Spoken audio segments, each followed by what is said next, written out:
സാവിത്രി, ഞാൻ പറയുന്നത് കേക്ക്. സംഭവിക്കാനുള്ളത് സംഭവിച്ചു. അതാർക്കും തടുക്കാനും കഴിയില്ല.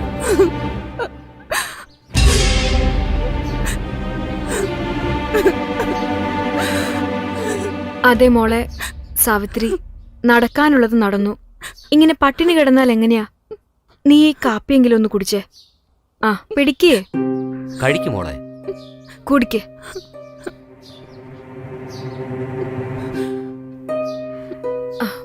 മോളെ, ഞങ്ങളിത് എത്ര ദിവസമായി ചോദിക്കുന്നു. അന്ന് എന്താ സംഭവിച്ചത്? ഞങ്ങളോടെങ്കിലും ഒന്ന് പറഞ്ഞൂടെ? പറ മോളെ. ആ മാല ഫോട്ടോയിലിട്. ആ നിങ്ങളിരിക്കേ. ആ എന്താ മോളെ, അന്ന് എന്താ സംഭവിച്ചത്? ഇപ്പൊ പറയും മോളെ. ബിസിനസ്സിലെ മത്സരം, അങ്ങോട്ടും ഇങ്ങോട്ടുള്ള പ്രശ്നത്തിൽ കൊന്നു കളഞ്ഞു. ആരാ കൊന്നത്? പറയും മോളെ. ആരും നോർത്ത് ഇന്ത്യൻസ്. പോലീസിന് കംപ്ലൈന്റ് ചെയ്തുകൂടായിരുന്നോ? കംപ്ലൈന്റ് ചെയ്ത് അവരെന്ത് ചെയ്യുന്ന കരുതിയേ? അവരിങ്ങനെ തിരക്കിക്കൊണ്ടിരിക്കും. അത് മാത്രമേ ഉള്ളൂ. ഇതൊരു വ്യത്യസ്ത പണിയാണ് സാറേ. ഇതിലെ വെട്ടും കുത്തൊക്കെ നടക്കുന്നതാ. നിങ്ങൾക്കറിയോ, കഴിഞ്ഞ കൊല്ലം എന്റെ അനുജനെ കൊന്നു. ഞാൻ എന്താ ചെയ്തെന്നറിയോ? പോലീസിലേക്ക് പോയില്ല, ഞാൻ തന്നെ അങ്ങോട്ട് തീർത്തുന്നേ. അല്ലാതെ എന്തോന്ന് കേസ്. നമ്മളെ അവന്റെ പേരിൽ കേസ് കൊടുത്ത് അവൻ 7 കൊല്ലം അകത്ത് പോയി പുറത്തേക്ക് വന്നതും അവൻ എന്താ ചെയ്യ? അവൻ വെട്ടും. ആരെ? നിങ്ങളെല്ലാവരെയും. ഇപ്പോളേ നിങ്ങൾ എന്നെ തന്നെ എടുത്തോളൂ. ഞാനെല്ലാം വളരെ നന്നായി അനുഭവിച്ചവനാ. എന്നെ അങ്ങ് തീർത്താലും അതിനെ കുറിച്ച് വിഷമിക്കില്ല. കുട്ടിക്കൊരു വലിയ ജീവിതം ഉണ്ടെന്നേ, അതിനെ കുറിച്ച് ആലോചിക്കേ. എന്ന് വെച്ച് അങ്ങനെ വിട്ടുകളയാൻ പറ്റുമോ? നാളെ ഇവളെ എന്തെങ്കിലും ചെയ്താലോ? ഒരിക്കലും ചെയ്യില്ല, ഒന്നും ചെയ്യില്ല. ഈ കൊല, കുത്ത്, വെട്ട് ഇതെല്ലാം തീർന്നേ. ഇതൊരു തുടർക്കഥാക്കരുത്.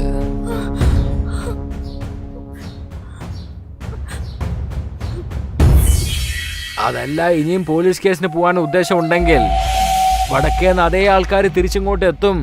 നിങ്ങളുടെ എല്ലാരെ കഥ തീർക്കും ചെയ്യും. അയ്യോ, വടാ. എന്താ ഇതൊക്കെ? ഭാഗത്തു പോവാം. ഹലോ, ഇൻസ്പെക്ടറാ, അറിയില്ലേ? എഴുതാക്കടി. ഈ ഏരിയയിലെ പുതിയ ഇൻസ്പെക്ടറാ ഞാൻ. ഇനി എല്ലാം ഉഷാറാവും. ഓക്കേ? ശരി സർ. ഇവരൊക്കെ ആരാ?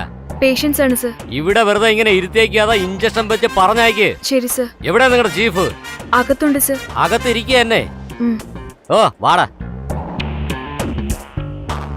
നമസ്കാരം ഡോക്ടറെ. നമസ്കാരം സാർ, പറയൂ. ഒരു അടിപിടി കേസുമായിട്ട് വന്നതാ. അത് ചോദിച്ചപ്പോ ഇവിടെ ആർക്കും മിണ്ടാട്ടം ഇല്ല. ഞാനൊന്ന് ചോദിച്ചോട്ടെ, അവൻ ചത്തുപോയോ ജീവിച്ചിരിപ്പുണ്ടോ? സാർ ഞാൻ പറയാ, ഇരിക്കൂ.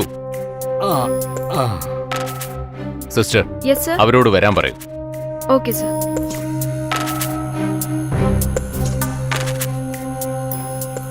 അതെ, ഈ അടി നടന്ന സംഭവത്തെ കുറിച്ച് കേസ് കൊടുത്തില്ലേ ഡോക്ടറെ? ഇവരൊരിക്കലും കൊടുക്കത്തില്ല. ഈ കേസിന്റെ ഫയല് ഞാൻ മടക്കി വെച്ച് ലോക്ക് ചെയ്തിട്ട് ഞാൻ അങ്ങ് പോവും. അതുപോട്ടെ, അവൻ 2-3 ദിവസത്തിനകത്തെങ്കിലും റെഡി ആവൂ. ഒരു 4 പേരെയെങ്കിലും വെട്ടും. ഡേയ്, ഈ കേസിൽ നമുക്ക് ജോലിയേ ഇല്ലടാ.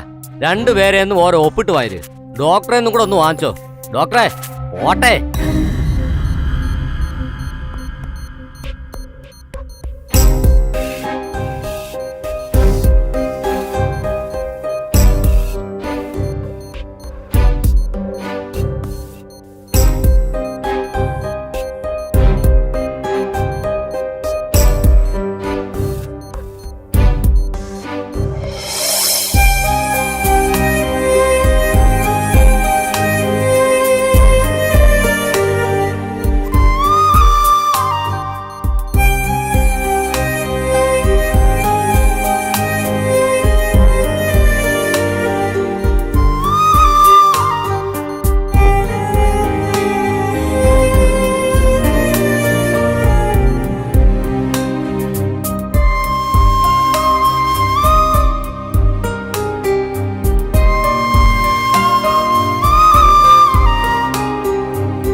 സത്യക്ക് ഞങ്ങളാൽ കഴിയുന്ന എല്ലാ ട്രീറ്റ്മെന്റും ചെയ്തു നോക്കി. ഒരു വിധത്തിൽ ഭേദപ്പെട്ടു വരുന്നുണ്ട്. ഇനി കഴിക്കേണ്ട മരുന്നുകളൊക്കെ ഞാൻ എഴുതി തരാം. സത്യയെ നിങ്ങൾ ഡിസ്ചാർജ് ചെയ്ത് വീട്ടിലേക്ക് കൊണ്ടുപോയിക്കോളൂ. സത്യയ്ക്ക് നിങ്ങളുടെ സ്നേഹവും പരിചരണവും ഒക്കെ ലഭിച്ചാൽ അത് അസുഖം മാറാൻ ഗുണം ചെയ്യും. അതുകൊണ്ട് നിങ്ങൾ അവരെ വീട്ടിലേക്ക് കൊണ്ടുപോകും. ഞാൻ അവനെ ഡിസ്ചാർജ് ചെയ്യാൻ പറയാം. ഡോക്ടറെ, ഇറ്റ്സ് ഓക്കെ.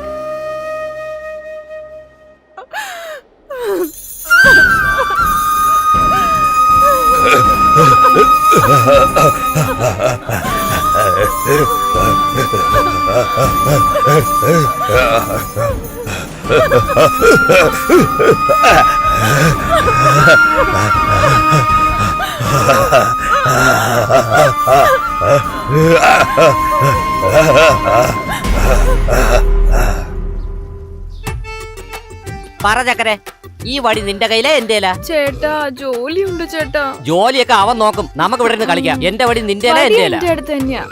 അയ്യോ, വടി എന്റെ ഭാഗത്തേക്ക് വീണത്. കാശ് എല്ലാം എനിക്ക് തന്നെ. ദാ മൊത്തം കാശ് കൊടുത്തോ? മുഴുവൻ മൊത്തത്തിൽ കാശോ? എടുത്തോളാം. ഇപ്പൊ പറ, എന്റെ ഇരിക്കുന്ന വടി നിന്റെല എന്റെല? ഇപ്പോഴും വടി എന്റെ ഭാഗത്ത് തന്നെ. ശരി, നോക്കാം. അയ്യോ, വീണ്ടും പോയി. വടി വീണല്ലോ. ഇപ്പോഴും എനിക്ക് തന്നെ.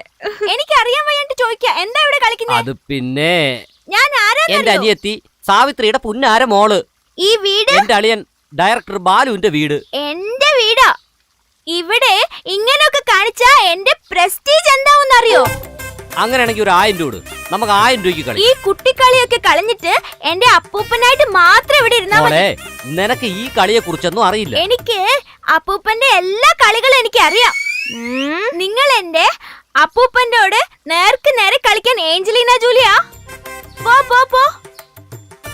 ഏയ് മീനാക്ഷി അമ്മ. അതെ അതെ, നിന്റെ മടിയിൽ വെച്ചാണോ എനിക്ക് പേരിട്ടത്? എന്താണ് ചക്കര, എന്തിനാ വിളിച്ചത്? നിങ്ങളുടെ ഭർത്താവ് കണ്ണി കണ്ട പെണ്ണുങ്ങളെ കളിച്ചോണ്ടിരിക്കുന്നത് കണ്ടിട്ട് അതൊന്നും ചോദിക്കാൻ പാടില്ലെന്നുണ്ടോ? 20 വർഷമായിട്ട് ചോദിക്കുന്ന കാര്യ, ഒരു പ്രയോജനമില്ല. അതാ പിന്നെ വേണ്ടെന്ന് വെച്ചു. രാണി വേണേ വിട്ടുകളഞ്ഞോ, ഞാൻ വിടൂല. എന്ത് ചെയ്യാൻ പോവാ? അപ്പൂപ്പന്റെ ചട്ടിയിലെ എന്റെ മോളെ, അയാളൊന്നും പറഞ്ഞിട്ട് ഒരു കാര്യമില്ല. നീ ഞാനൊന്ന് പറഞ്ഞോളൂ. നീ അവിടെ നിൽക്കിന്റെ കൊച്ചെ. ഒന്ന് മൂത്തവരോടുള്ള ബഹുമാനം പോലും ഇല്ലാതെ എന്തു കൈ കാണിക്കുന്നേ? അത് പൊടി പോടി പോ. നീ പോകത്ത്. അഹങ്കാരമടി നിനക്ക്. അമ്മയാണ് പോലും. നോക്ക് മീനാക്ഷി, എന്നെ തല്ലുന്നത് കണ്ടില്ലേ? ഞാൻ ഗ്രാനിയുടെ ഹസ്ബൻഡിനോടല്ലേ വഴക്കിട്ടത്, മമ്മിയുടെ ഹസ്ബൻഡിനോടല്ലല്ലോ. മോളെ സാവിത്രി, അവൾ കൊച്ചല്ലേ, അവൾക്ക് എന്തറിഞ്ഞിട്ടാ? അങ്ങനെ ചോയ്ക്ക്. ഞാനൊരു കൊച്ചു കുട്ടിയല്ലേ. എന്റെ അച്ഛൻ എവിടെ ഉണ്ടായിരുന്നു? നീ എന്തിനിങ്ങനെ കരയുന്നേ? സാവിത്രി, മോളെ കരയല്ലേ. മോളെ, നമുക്ക് ഉപ്പും ചാക്കെടുത്ത് കളിക്കാം. വാ. ഉപ്പേ ഉപ്പേ ഉപ്പേ. ആരൊക്കാണ് ഉപ്പ് വേണ്ടതേ?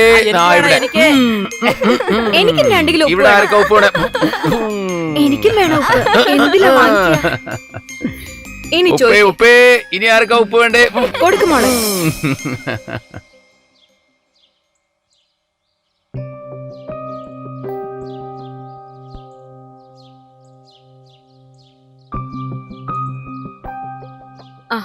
എന്താ സാവിത്രി?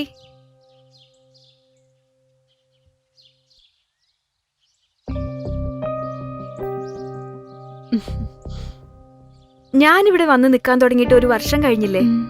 എന്ത് പറയാനാ, നാട്ടിലുള്ള വീടും സ്ഥലവും കൃഷിയും ഇതൊക്കെ നോക്കി നടത്താൻ തന്നെ സമയം തികയുന്നില്ല. വർഷത്തിൽ 2 ദിവസത്തേക്ക് വരുന്നു, വിരുന്നുകാരിയെ പോലെ വന്നിട്ട് പോകുന്നു അല്ലേ? അല്ല സാവിത്രി, ഞാൻ ശരിക്കും ഈ വീട്ടിലെ വിരുന്നുകാരിയാണോ, അല്ലെങ്കിൽ ഈ വീട്ടിലൊരു അംഗമാണോ? ചേച്ചിക്ക് ഈ വീട്ടിൽ എല്ലാ അവകാശവും ഉണ്ട്. എനിക്ക് അങ്ങനെയൊന്നും തോന്നുന്നില്ല. ഇവിടെ എന്താ നടക്കുന്നതെന്ന് തെളിച്ച് ചോദിക്കാത്തത് എന്റെ തെറ്റാണെന്നാണോ, ഇല്ലെങ്കിൽ അത് തുറന്നു പറയാത്തത് നിന്റെ തെറ്റാണോന്നും എനിക്കറിയില്ല. നീ ഒരു ചെക്കനെ പ്രേമിച്ച് കല്യാണം കഴിച്ചു, അതിനുശേഷം വെട്ട് കുത്ത് അങ്ങനെ എന്തൊക്കെയോ നടന്നു. അതിനുശേഷം അവൻ നിന്നെ ഉപേക്ഷിച്ചിട്ട് പോയി കളഞ്ഞു. അതിനുശേഷം നീ ഇവനും കൂടെ സന്തോഷമായി ജീവിക്കുകയാണെന്നാ ഞാൻ വിചാരിച്ചോണ്ടിരുന്നത്.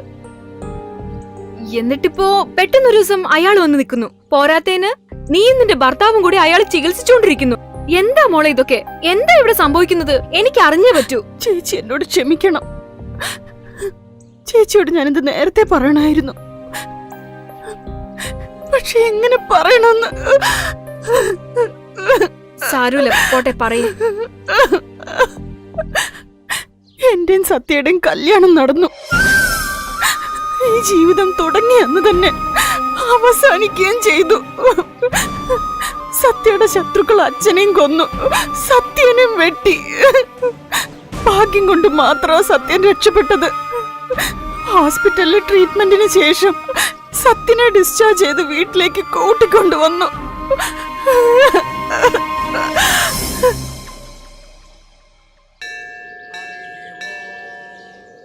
എടാ, നീ ഇപ്പോഴും ജീവനെ തന്നെ ഉണ്ട് അല്ലേ? ആ കള്ളിയും കൊണ്ടെടുക്ക്.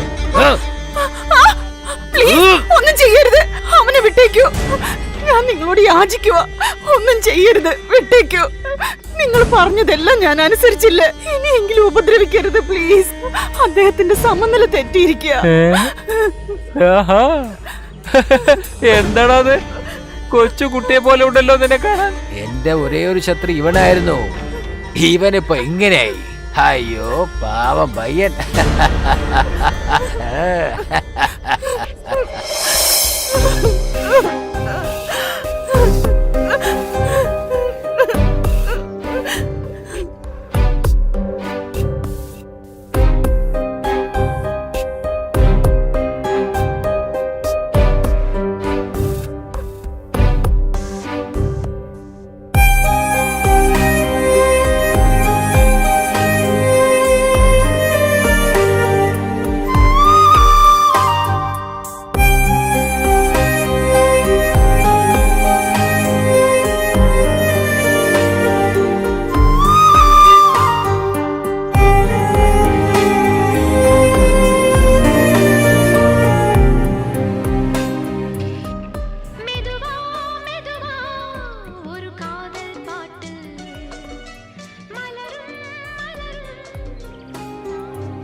ഒന്നിക്കും ഈ ലോകം നമുക്കായി മാത്രം, നമുക്കായി മാത്രം.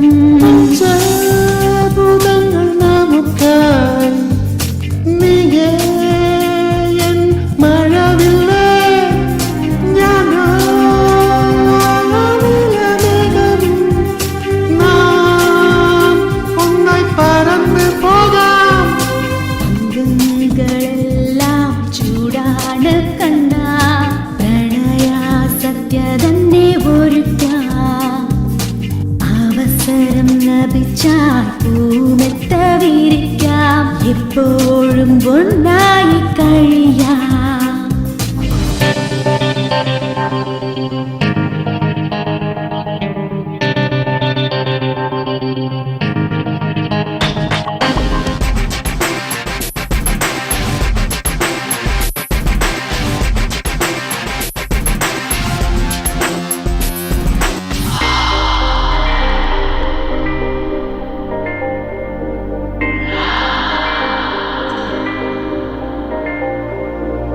തഴുകിക്കൊണ്ട് സ്വർഗം കാണാം, നമ്മൾ തമ്മിൽ വിടവ് വേണ്ട.